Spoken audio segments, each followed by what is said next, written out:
Kornanın biri çalışmıyor. Şöyle söktük. Diğeri de şu. Şimdi göstereyim.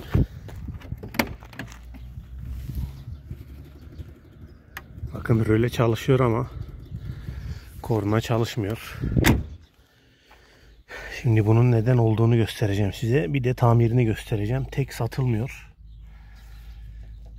Tek satılmadığı için biraz pahalıya geliyor. Korna kolay kolay bozulmaz.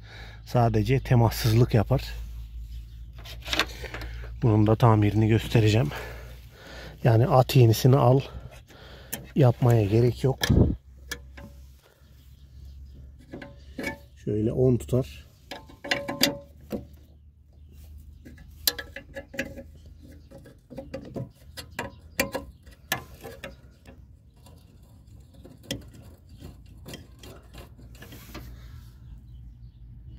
Şimdi temassızlık, bakın şuraya gelen artıda oluyor. Gördüğünüz gibi burası perçimli. O yüzden perçimli olan iletkenlikte çok sorun çıkar. Şimdi şurayı güzelce bir temizledik. Önce asitle temizledim. Sonra biraz sıyırdım. Bakalım, burası alüminyum sanırım. Umarım lehim tutturabiliriz. O zaman sorun kalmayacak. Çünkü şu fişe şöyle bastırdığınızda korna çalışıyor. Yani burada bir temassızlık var. İş görüyor. At yenisini al mantığı yanlış bana göre. O yüzden bu şekilde tamir edeceğiz. Bakalım, şuraya bir lehim tutturmaya çalışayım. İnşallah çok uğraştırmaz. Şimdi kornamı şu şekilde söktüm. Burayı lehimledim. Çok zor bir lehim olmadı. Fakat çalışmadı. Peki neden? Çünkü tabi yılların verdiği yorgunluk, bunun içine su girmiş. Bakın şöyle. Şurada bobin var. Bobin manyetik alan yaratarak şu diyaframı şöyle titreştiriyor. Şu perçimleri şuradan şöyle nasıl söktük? Şu şekilde matkabı perçimlerin üstüne vurursanız bu şekilde üstü aşınır. Alüminyum zaten. Yapabilirsek bakalım bunları tekrar nasıl tutturacağız. 3 milim cıvata da olabilir. Yerine oturabilir. Bu şekilde içinde hiçbir şey yok. Şurada şöyle bir platin gibi bir şey var. Şu şekilde şurada bir platin var. Burası çarparak titreşiyor. Burayı da kapatmışlar zamanla zaten. Bu orijinali Mako. Sanırım hala benim arabanın üzerindeki Mako. Magnet Marelli yazıyor şurada. Tam görünmüyor. Hiçbir şey yok içinde arkadaşlar. Bakın şuralarda bir temassızlık var gibi ama çalışır durumda. Çünkü şu diyaframı şöyle koyduğum zaman elektrik verdiğimde çalışıyor. Şimdi şu şekilde göstereyim. Bakın bir bobinimiz var. Şurası şasi sanırım, evet. Şurası da artı. Şu da diyaframımız. Şurada manyetik alan oluşunca korna çalıyor. Şimdi şöyle elimde bir bilgisayar güç kaynağı 12 volt.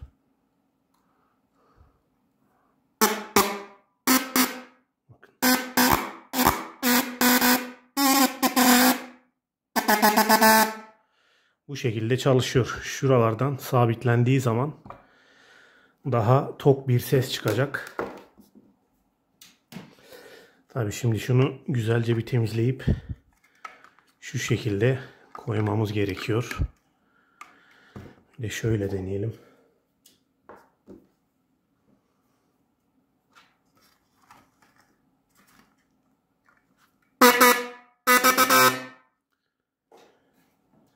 Bu şekilde de çalışıyor.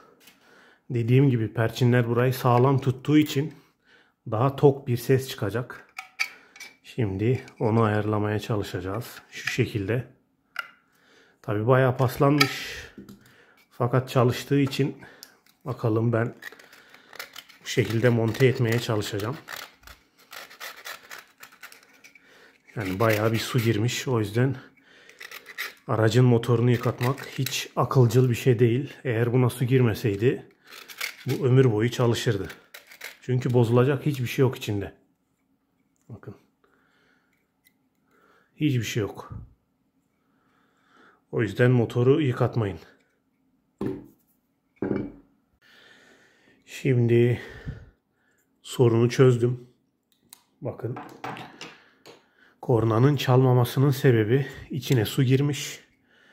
Şöyle bir miktar temizlik yapıp şuralara ince bir silikon. Burası çok kötü paslanmış çünkü bu şekilde su buralardan bir yerden girmiş. Yani genelde şu kenardan girmiştir. Bir de basınçlı su tuttukları için. Yani şu şekilde biraz zımparalayıp etrafına conta görevi görecek silikon çektim. 2-3 saattir bu şekilde kuruyor. Gayet yeterli oldu fakat kornanın çalışmamasının sebebi bakın şu gördüğünüz platin. Şu kahverengi yalıtkan. Şu bobinin diğer ucundaki sargı şuraya perçinlenmiş. Şurayla temas kuruyor. Kısa devre değil çünkü kornaya bastığınızda burası bu şekilde titreşiyor. Şunun arasına zımpara girmiyor. Bakın şöyle tertemiz yapabildim orayı. Hatta şuranın rengi bile oradan yansıyor. Bakın hafif kırmızımsı. Güzelce bir temizledim. Buraya zımpara girmiyor. Ne yapacaksınız peki? Marketlerde satılan çaydanlıkların kirecini söken kireç çözücüyle şöyle fırçayla şuraya hafif yedireceksiniz.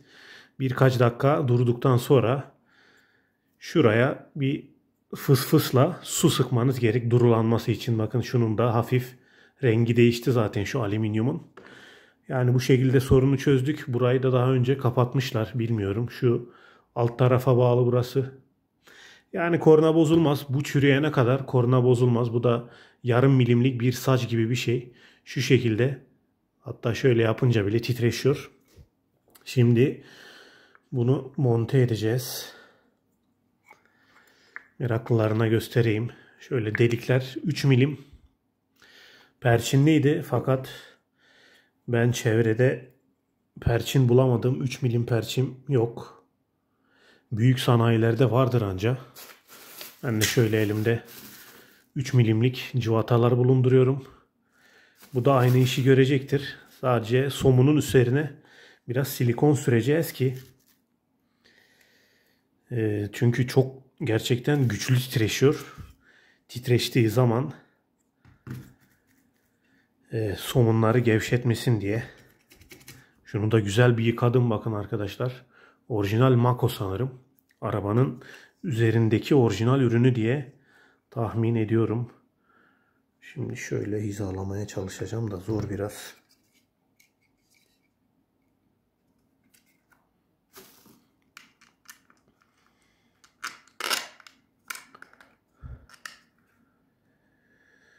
Şu şekilde.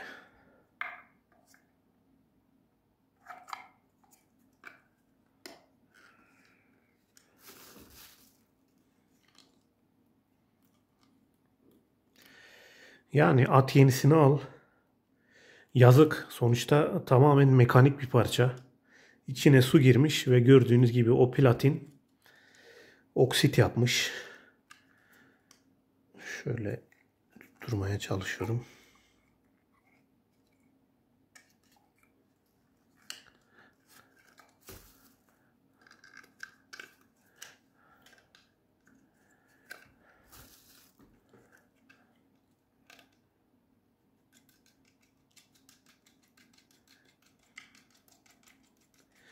Böyle dar yerlerde lokma tornavidaya ihtiyacınız var. Yoksa sıkamıyorsunuz. Şöyle idarelik sıkayım bakayım. Şuralar uzun, hiçbir yere değmiyor. Buralarda bir şey yok zaten. Bu şekilde kalmasının hiçbir sakıncası yok.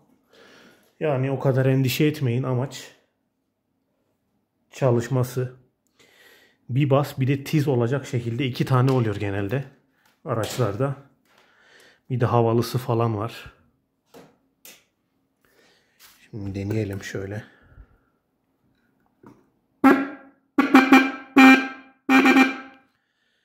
Şimdi tam sıkmadığımız için tabi buralar da titreşiyor. O yüzden hepsini takıp sıkacağız. Şurası biraz dar ama yine de. Yani arkadaşlar böyle şeyleri geri dönüştürmekten yanayım. Açıkçası. Yapılabilir şeyler, sadece pes etmeyeceksiniz. Bir de biraz da temel bilginiz olması lazım. Çünkü kornada bozulacak hiçbir şey yok. Gördünüz içini. O yüzden hafif bir zımpara veya orayı asitle temizlediğinizde orası metal rengini aldı. Buradan olduğunu sandım ama gene de burayı lehimledim ben. Sıkıntı yok. Burası alüminyum. Gayet güzel lehim tuttu. Ben beklemiyordum o kadar ama gayet güzel lehim tuttu. Yani bu şekilde kullanılır. Sonuçta muayeneden de geçiyor zaten. Yeter ki kornanız çalışsın. Şöyle. Eğer yok endişe ederseniz burası gevşer falan. Çünkü gevşerse sesi bozulur sadece. Bu cıvatalar tam anlamıyla buradan düşmez diye tahmin ediyorum. Eğer endişe ederseniz buralara çift somun atabilirsiniz ama bayağı kasıntılı durduğu için şu an sıkarken bile bakın arkadan tutmuyorum. Hafif dönüyor ama bayağı sıktı. Şöyle tuttuğumuzda şuraya silikon sürdüm ki şimdi tam üzerini silikonla kaplayacağım. Hem artık su derdimiz de olmayacak. Yani ben genelde motoru yıkatmam.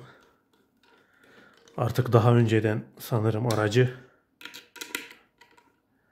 yıkamaya vermişler. O yüzden içine su dolmuş ve o şekilde de oksitlenmiş. Fazla da sıkmayacağız ki çünkü şu plastik, orayı kırarız.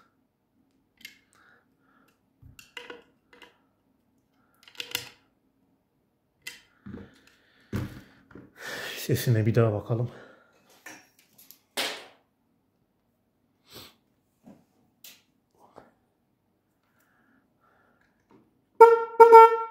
Evet. Sesi şu an tam oldu.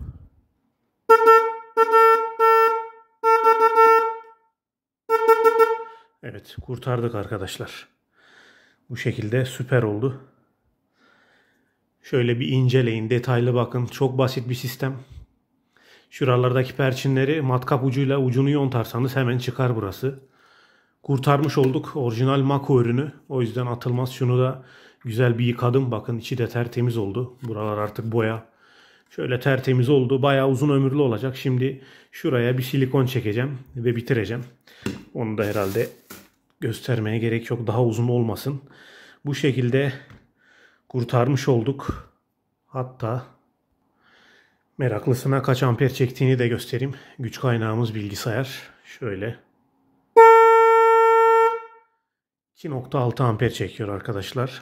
Bu bilgide şimdi daha fazla çalmayayım. Çok yüksek ses çıkarıyor. Bu bilgi de arşivde dursun, işinize yarar. Kanalıma abone olarak böyle süper fikirlerden haberdar olabilirsiniz. Tekrar görüşmek üzere.